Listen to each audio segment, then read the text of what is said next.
Soomaaliya warka murtidiisu wax waay marka la soo ururiyo maanta Soomaali cid aan ahayn hadii la yiraahdo darsi qabyaalad u akhri cid aan Soomaali ahayn oo dhibka qabyaaladda aqoonin waxaan isleeyahay macquul bay ahaan lahayd laakiin nin dabkiiba ku gubtay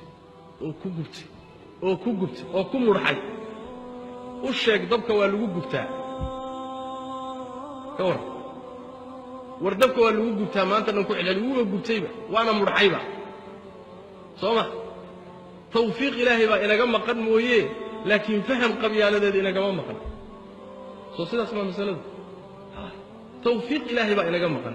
laakiin faham qabyaaladeed maanta dadkii laga dhaadhicin lahaa loo akhrin lahaa ma nihin waaba ku gubanayba laakiin xaqiiqadu waxay tahay nabigeena wuxuu yiri salawaatu rabbi wa salaamu alayhi xadiis ka sugan fitanku markay bataan oo dhiigga daadanaya iyo kharbudaada iyo bililqaysiga iyo xaaraanta la banaysto dadka waxa Allah ka dhigayaa buu nabiga sallallahu alayhi wasallam uquusha iyo garashada laga saaraya wax Allah wixii aqli iyo garasho ah waa laga saaray nabigu markuu yiri waa islayn doontaan darisku dili doonaa eber baad iska dhigi doontaan waxay yiraahdaan ma anagoo aqliga nagii leh ma anagoo aqliga nagu jiro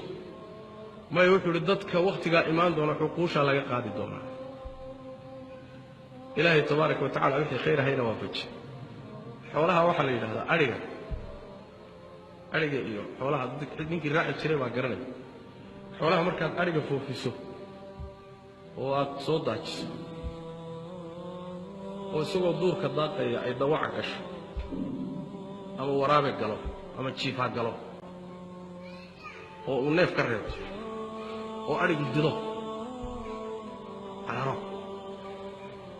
maalinta dambe xataa dhowr bari kadib maalinta dambe dad arigii soo kaxayso oo kayntii iyada ahayd aad ku dareeriso naftu ma siinayso arigaasi inuu kaynta galo soruma aw dadkii ariga raasoo saas ma arigaasi markuu meeshii shalay neefka lagaga haray markuu madaxa la sii galay waa soo didahaya sababtu maxay tahay shalay buu wacdara uga joogay oo meesha lagu galay Soomaali qabyaalad lagu gal oo dhulkeedii burburi oo qixi oo gaalo u gacan geli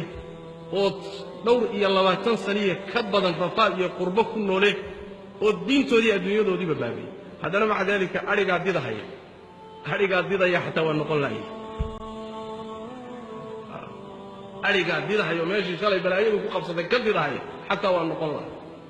soo xuquushi ma maqna marka soo xadiiska nabiga ma xuquushi waa maqan garashadii baa maqan علمي بدنا إنك ما مقنه إلهي التوفيق له ينسيه إلهي تبارك وتعالى التوفيق له الله ينسيه إلهي تبارك وتعالى قلوبنا الله يسوس الدوي قبيا الذي ما حي بحول النكي جوياجه قبيا الذي وحي دم يسموه دكسي ملك وحي دم يسموه حقيقة حكيم عبد الروح قبيا الذي وحي دم يسموه دكسي ملك سيدا استرادت إلهي تبارك وتعالى أمدا قلبي قد الله يسوده الله يستنتع عليه سيو إلهي تبارك وتعالى قولك يا قبيلة الله ينقصها إلهي قبيلة يقشنك الله ينقصها إيمانك يا إسلام الله ينقول عليه قيف سنانت الله ينقصها فرقضة يا كلتك الله ينقصها من نماء ولا النماء الله ينقول بدله إلهي تبارك وتعالى وناجي أن الله يستصق حمانت أن الله ينقع أسطره إلهي وحن كبر إلى تبارك وتعالى أمدا إسلامك diinta leh khayrka jecel ninka xumaantooda ka shaqeynaya oo qabyaalad isticmaalay magac qabiil isticmaalay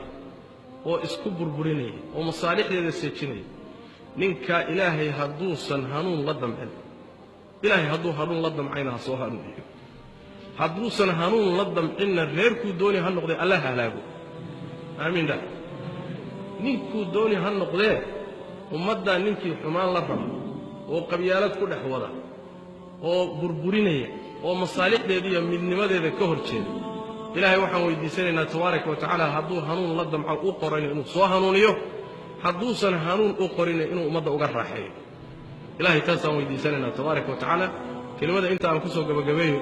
waxaad og tahay ma kuu sheegaa un weeye jazakum allahu khayr. assalaamu calaykum waraxmat ullahi wabarakaatu.